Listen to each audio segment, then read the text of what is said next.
Hello friends, स्वागत है आपका आपके अपने YouTube channel S Kumar gardening में। इस चैनल पे आपको फ्रूट, फ्लावर और वेजिटेबल्स की ग्रो केयर एंड ग्राफ्टिंग के अपडेट लगभग रोज़ाना मिलते हैं। तो वीडियो यदि पसंद आए तो लाइक करिए, चैनल को ज़्यादा से ज़्यादा सब्सक्राइब करिए ताकि अपडेट रहें गार्डनिंग व बागवानी की नई नई जानकारियों के साथ। तो आज हम फिग प्लांट या अंजीर के पौधे को कटिंग से आप किस प्रकार प्रोपगेट कर सकते हैं उसी का तरीका जानेंगे। अंजीर का जो फल होता है वो सेहत के दृष्टिकोण से बहुत ही पौष्टिक होता है। तो लगभग इस प्लांट को यदि आपके पास थोड़ी सी भी जगह हो या टेरेस गार्डनिंग आप करते हो तो इसके पौधे को आपको अपने गार्डन में ज़रूर स्थान देना चाहिए। तो इस प्लांट को आप बीजों से, कटिंग से या ग्राफ्टिंग के माध्यम से आसानी से प्रोपगेट कर सकते हैं। तो यह जो पौधा आप देख रहे हैं देसी वैरायटी का अंजीर का पौधा है और आज हम हाइब्रिड प्लांट की कटिंग भी लगाएंगे।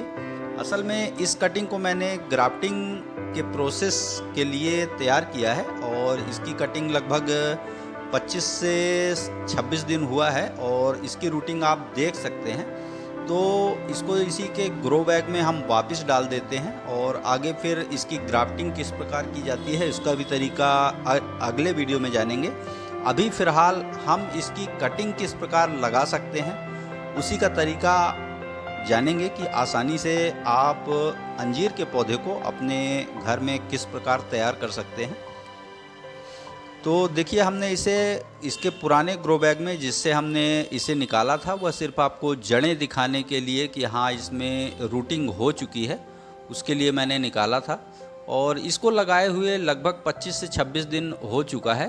तो आज हम अंजीर के पौधे को घर में किस प्रकार आप कटिंग से प्रोपगेट कर सकते हैं उसी का तरीका बिल्कुल आसान भाषा में आसान तरीका मैं आपको बताऊंगा और यह अपनी कटिंग से आसानी से प्रोपगेट हो जाता है।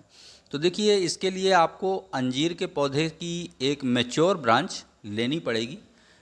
ब्रांच जो आप कटिंग इसकी लेंगे वह ना तो ज़्यादा सॉफ्ट होनी चाहिए ना तो ज़्यादा हार्ड होनी चाहिए, यानी सेमी हार्डवुड कटिंग आपको पौधे से ले लेनी है। जहाँ भी आपको इसका पौधा दिख जाए तो आप इसकी कटिंग लेके आ जाइए और जिस तरह मैं बता रहा हूँ उस तरह आप इसकी कटिंग यदि लगा लेंगे तो आसानी से इसका पौधा तैयार हो जाएगा और लगभग 1 साल के अंदर ही आपको इससे फ्रूटिंग मिलने लगेगी।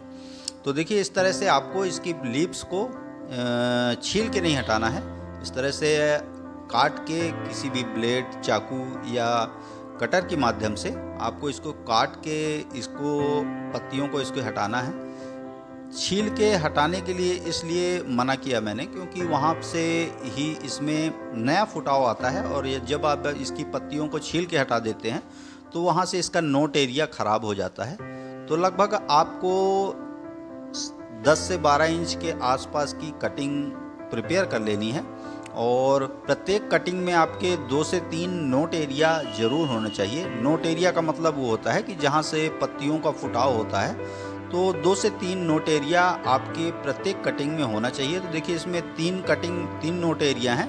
तो एक नोट एरिया हम मिट्टी में दबाएंगे क्योंकि जो नोट एरिया होता है जहाँ से पत्तियाँ फूटती हैं वहाँ से रूट डेवलपमेंट बहुत तेज़ी से होता है। तो इसलिए एक नोट एरिया हमें मिट्टी में यानी सॉइल मिक्स में ज़रूर दबाना है। आप इसके जर्मिनेशन के लिए या तो रिवर सैंड का उपयोग कर सकते हैं, बाद में आप उसे फिर ट्रांसप्लांट कर लीजिए, या डायरेक्ट आप इसे सॉइल मिक्स में भी बिना किसी रूटिंग हार्मोन के आसानी से उगा सकते हैं।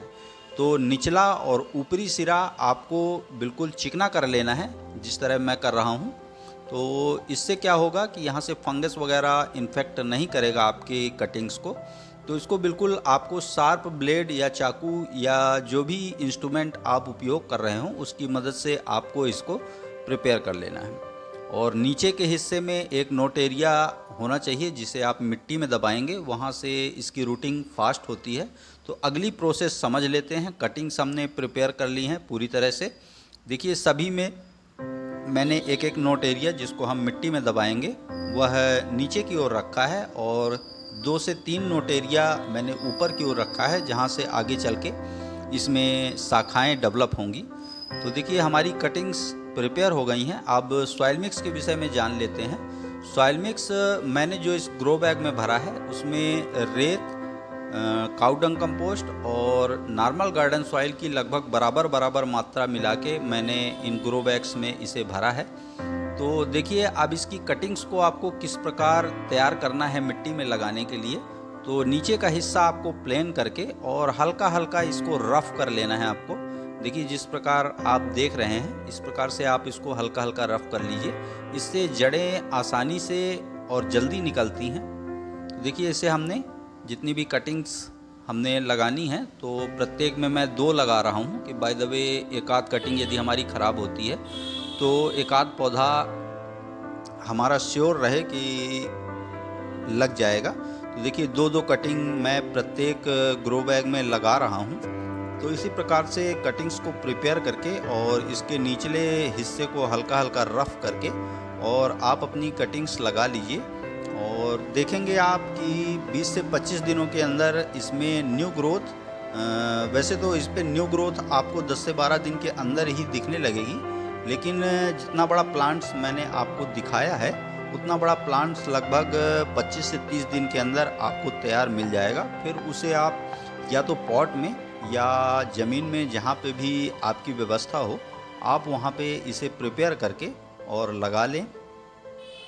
और लगभग कटिंग से तैयार पौधा जो है वो साल से 1.5 साल के अंदर आपको फ्रूटिंग देने लगेगा। और जहाँ तक बीज से इस पौधे को तैयार करने की बात है तो वो एक लंबी प्रोसेस हो जाती है। बीज से भी आप इसे तैयार कर सकते हैं मगर उसमें फ्रूटिंग होने में लगभग 4 से 5 साल का समय लगता है। तो इसीलिए मैं तो यही सजेस्ट करूँगा कि आप इसे कटिंग से या ग्राफ्टेड पौधा आपको नर्सरी इत्यादि में मिल जाएगा तो वहाँ से लाके ही आप इसे लगाएं। तो देखिए हमने इसकी कटिंग्स को प्रिपेयर करके और अपने बताए हुए सॉइल मिक्स में लगा लिया है। और लगाने के पश्चात आपको इसे पानी का ध्यान रखना है क्योंकि इस समय बारिश तेज़ हो रही है तो बहुत ज़्यादा ओवर वाटरिंग इस पे ना हो। यदि आप इसे ऐसी जगह पे शिफ्ट करें जहाँ पे बारिश का पानी लगातार इस पे ना पड़े, क्योंकि मिट्टी इस समय गीली रहती है तो ज़्यादा ओवर वाटरिंग से इसमें निकलने वाली रूट्स भी डैमेज हो सकती हैं। तो आशा करता हूँ फिग या अंजीर के पौधे को कटिंग से प्रोपेगेट करने का यह अपडेट आपको ज़रूर पसंद आया होगा। पसंद आया तो लाइक करिए, कमेंट करिए, अपने गार्डनिंग लविंग दोस्तों के साथ शेयर करिए। चैनल पे यदि पहली बार आए हैं तो प्लीज़ चैनल को सब्सक्राइब जरूर करिए।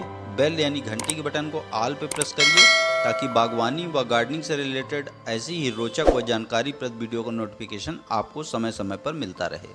तो अभी के लिए फ़िलहाल इतना ही। वीडियो में अभी तक बने रहने के लिए बहुत बहुत धन्यवाद। Thank you.